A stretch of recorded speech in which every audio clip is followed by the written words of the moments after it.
A boy is transported to another world for the second time and finds himself in the middle of another war.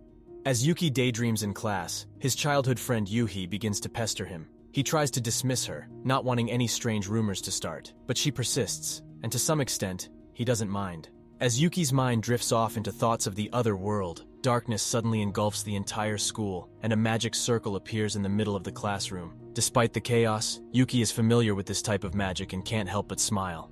The class finds themselves transported to another world, and they are surrounded by a barren landscape that leaves them all feeling bewildered.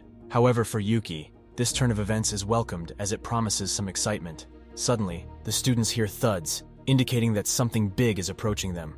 Multiple gigantic, full-armored demons emerge and make their way towards the students, indicating that they are not friendly.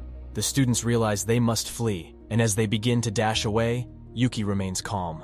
As the demons attack, Yuhi tries to shield Yuki from an incoming blow, but to her surprise, Yuki defends them both with just a flick of his finger, sending the demon flying. Yuhi is amazed at Yuki's apparent knowledge of magic, but they have no time to discuss it further. Instead, Yuki grabs Yuhi's hand, and they run away from the creatures, with Yuhi blushing at the sudden contact.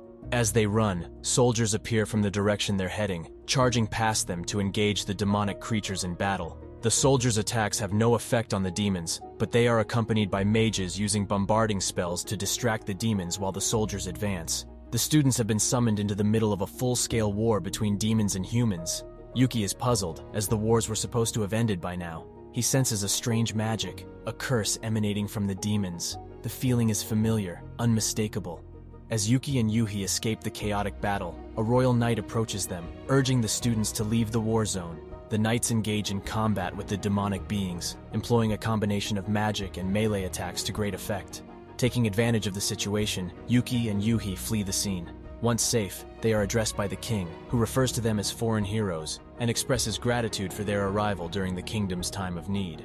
The students learn that the kingdom is under attack by demons, similar to a war that occurred 5 years prior. The king's advisor reveals that the previous war was won thanks to a hero from 5 years ago, but unbeknownst to them, that hero was none other than Yuki. The advisor pleads with the students to aid their nation in fighting the demons once again.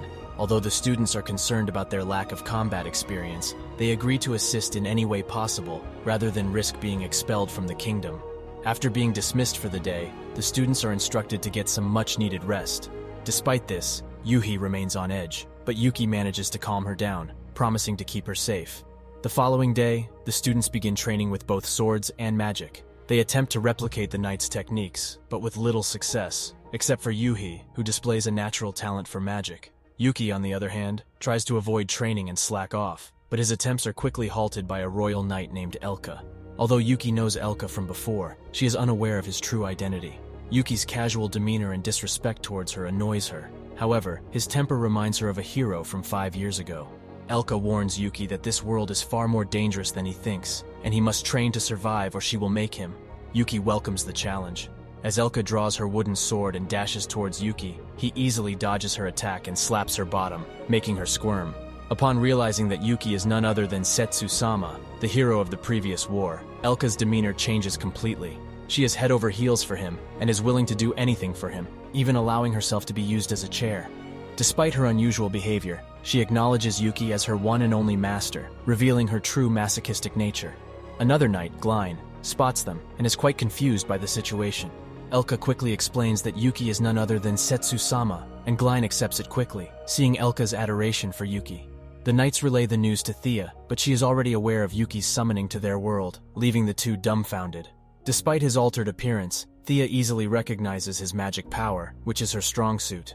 Yuki has returned as promised, blushing slightly, and the others are happy to see him. He wonders what is going on because he was sure he had dealt with the demons in the past.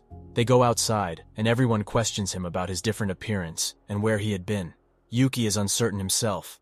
After his battle with the demon Lord Toma, he was reborn into a different world, but kept his memories and magic power. Then he got summoned to this world again, and it doesn't seem like a coincidence.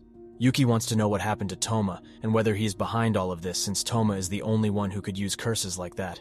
After their battle, they couldn't find either him or Toma's body. However, since Yuki is alive, Toma could still be alive as well. Upon being interrupted by a soldier, Yuki and the others learn that the king needs Glein.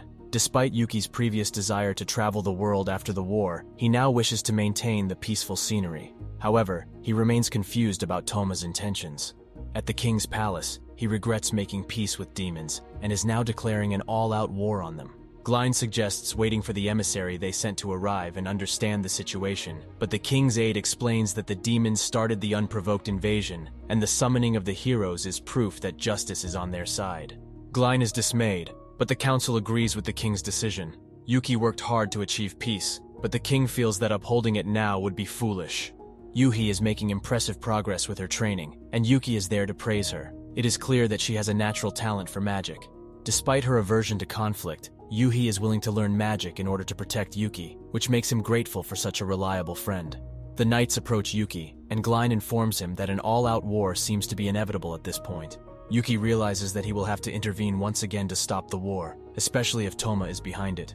War is foolish and must be prevented. The knights offer to be his personal guard once again, but Yuki declines. He knows that enough fighting force must stay in the capital. They cannot argue with him. Before he embarks on his mission, Yuki needs to retrieve something from the palace that belongs to him. He plans to obtain it peacefully using invisibility magic. However, Elka lacks patience and isn't inclined towards peaceful measures, as long as no one finds out. As Yuhi makes her way downstairs, she senses Yuki's presence, but assumes it's just her imagination. Yuki makes his way to the palace treasury where he is reunited with his trusty sword. However, their escape plan is cut short when guards discover the unconscious guard and start mobilizing. In the midst of the commotion, Glein and Thea offer to create a distraction while Yuki and Elka make their way out. Elka wishes Yuki a safe journey and promises to buy them as much time as possible. As Yuki is about to leave, Yuhi runs up calling his name, not wanting him to leave. Yuki explains to her that he was summoned to this world for the second time, and in order to stop the impending war, he needs to meet with an old acquaintance. Although Yuhi begs to accompany him, he knows it is too dangerous and assures her that he will return for her. She comes closer, and when closes his eyes, gives him a stylish haircut with her magic. He challenges her to dodge his flick when he returns, as a test of her skills, and she promises to do her best to become stronger and protect him. With that, Yuki sets off to find Toma and put an end to the war. Thank you for watching. Subscribe for more videos like this.